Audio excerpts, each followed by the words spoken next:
polemik Agus Salim yang sampai saat ini kan masih panjang Ibu drama-dramanya yang ditimbulkan, yang mana saat ini kita ketahui melalui TV berita-berita bahwa Agus dikabarkan sudah bisa melihat Bu. Sebenarnya ini ada dugaan unsur seorang itu berbohong dari awal atau seperti apa sih Bu? Sekarang kita untuk menilai berbohongnya, kita ada suatu kepastian, tidak bisa begitu saja kita mengatakan dia berbohong. Hanya bisa kita lihat dari awal sebelum kejadian itu sudah ada hal-hal yang meragukan. Hal-hal yang meragukan sampai orang begitu mudah menyerang. Alasannya kan juga sudah jelas karena emosinya tiba-tiba meledak. Jadi lalu kita lihat perkembangannya. Perkembangannya kan juga begitu. Lalu begitu kita lihat kelanjutannya sama-sama juga. Kalau sudah kelanjutan seperti itu, maka kita perlu ya untuk menilai kembali apakah kejiwaannya harus dinilai kembali. Apakah ada sesuatu atau tidak, itu perlu sekali.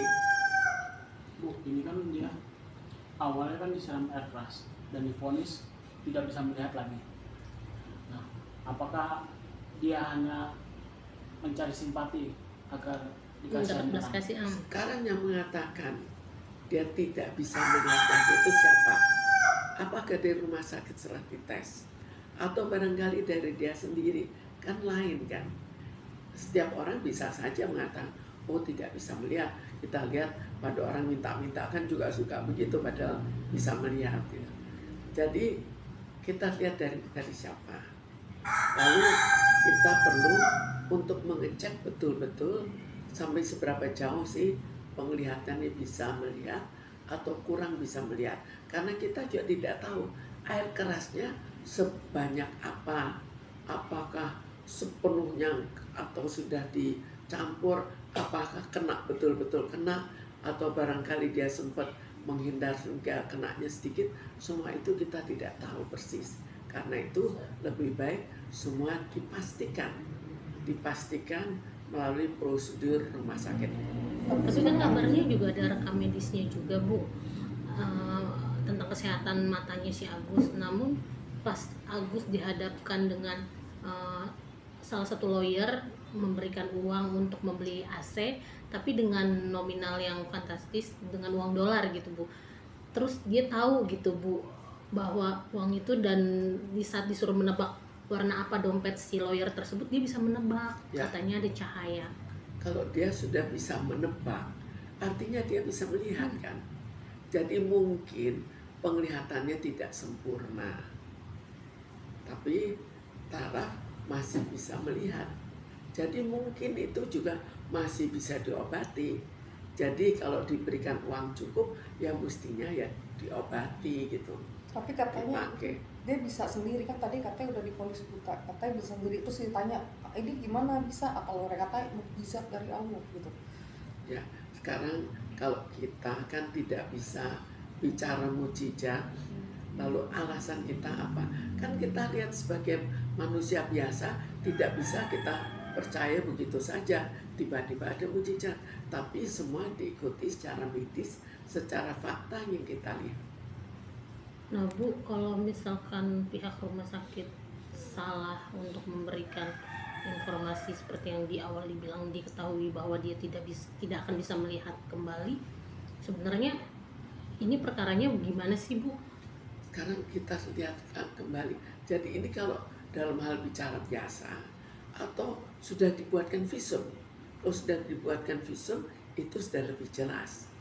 Apakah itu hanya awal lalu berdasarkan kata-kata dari kata-kata itu akhirnya kata-kata dari Agus akhirnya membuat kesimpulan sementara, atau itu kesimpulan tetap, itu kan lain lagi. Kalau untuk dari Agus sendiri, dilihat dari perilakunya, dia bisa disebut sakit mental juga nggak sih Bu? Ya itu perlu kita nilai, perlu kita cek apakah ada sakit jiwa di balik semua itu, karena memang ada hal-hal yang janggal dari awal. Mungkin nggak sih faktor-faktor dari misalnya dari sang istri atau dari ini, karena kan melihat faktor yang dari awalnya kan berawal dari donasi ya Bu, mungkin dari bisikan-bisikan itu berubah sifatnya Agus. Sebetulnya Seperti itu, Bu. donasi itu orang tidak semudah itu diberikan donasi berubah. Yang bisa berubah adalah emosinya, gembira, stres, sedih karena ya matanya itu juga bisa. Tapi tidak bisa merubah total, sehingga misalnya orang kalau memang ada gangguan jiwa akhirnya terjadi perubahan total itu tidak sampai sejauh itulah.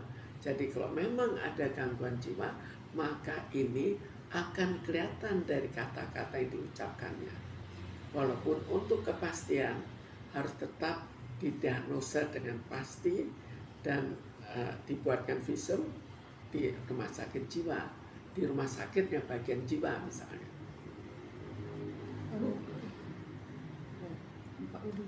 Bu, kalau si Agus kan tadi sempat Ibu sampaikan juga ketika dia kena siram air keras terus itu dia kan pasti mengalami perasaan sedih gitu ya Bu. Namun pas dapat donasi ada perasaan berubah. Jadi dia lebih mementingkan untuk membayar utang si Wawa, terus beli katanya belanja online gitu istrinya. Sebenarnya perubahan sifat atau sikap kayak gitu hal wajar atau gimana sih Bu, Sekarang ketika manusia dihadapi dengan uang gitu? Kalau diberikan sekarang orang keperluannya apakah? Apakah pancar indera itu lebih penting atau fasilitas lebih penting?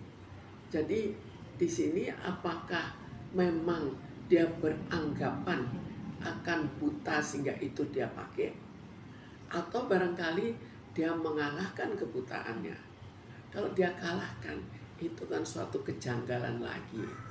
Maka tanda tanya, kenapa kok pemikirannya janggal? Dia sendiri kan sempat bilang katanya dia sedih kan, katanya dihujat netizen gitu. Dan sekarang tuh dia kayaknya tuh makin sering so on gitu kan. Sekarang dihujat netizen itu wajar saja, itu suatu kesedihan.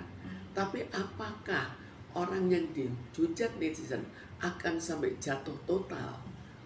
Itu mentalnya kan enggak juga, itu hanya dalam taraf kesedihan, stres, mungkin gelisah, mungkin apa, tapi bukan suatu perubahan total. Kalau perubahan total maka dugaannya sebelumnya sudah begitu, ini sekedar menambah. Seperti orang lain normal, dia juga menambah, bukan orang normal akhirnya langsung jadi sakit jiwa, kan tidak sampai seperti itu.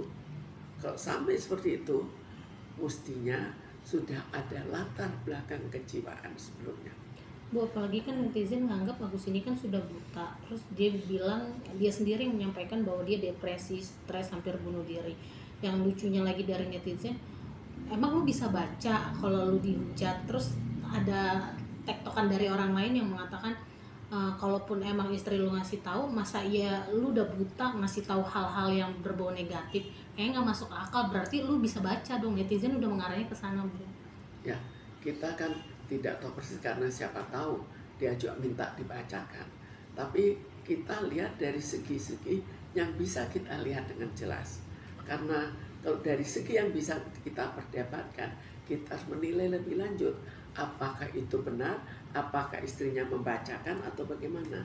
Jadi lebih sulit, lebih baik kita lihat dari hal-hal yang bisa kita saksikan. Sekarang juga kan makin sering tampil tuh Bu, muter ke TV. Terus setiap kali tampil itu sama pasangannya, istrinya bajunya couple. Terus sempat kamera nyorot HP istrinya yang mahal gitu. Jadi kehidupan si Agus dan istri itu berubah total.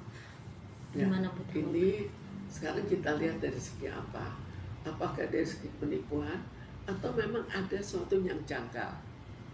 Kalau kita lihat dari riwayatnya, kemungkinan ya memang janggal lah. Kalau memang janggal, kalau jiwanya janggal, apakah sampai seberapa jauh dia salah secara hukum? Berarti bisa lihat Agus ini banyak sekali bersandiwara, Bu. Bagaimana? Banyak sekali bersandiwara Agus ini. Kalau orang bersandiwara terus, kan ada batas sandiwaranya. Tapi di sini kan sandiwaranya itu bukan sandiwara yang biasa. Jadi ada apa? Apakah itu orang sandiwara biasa? matanya dibiarkan buta demi untuk kesenangan. Itu dia, Bu. Itu kan suatu yang pemikiran yang janggal. Itu berarti yang suka bersandiwara termasuk orang yang punya gangguan mental jenis apa sih Bu, yang orang suka Ya, bersandiwara itu? kemungkinan sih gangguan mental. Kita lihat lebih lanjut, kita harus membuat suatu diagnosa yang pasti, karena ini nanti takutnya menuju pada segi hukum. Bisa disebut dengan gangguan kepribadian narsistik gak gitu? Merasakan kalau narsistik itu kan dia selalu menyalahkan orang gitu loh. Ya, sekarang gangguan kepribadiannya jenis apa itu pun nanti kita pastikan lagi. Oke.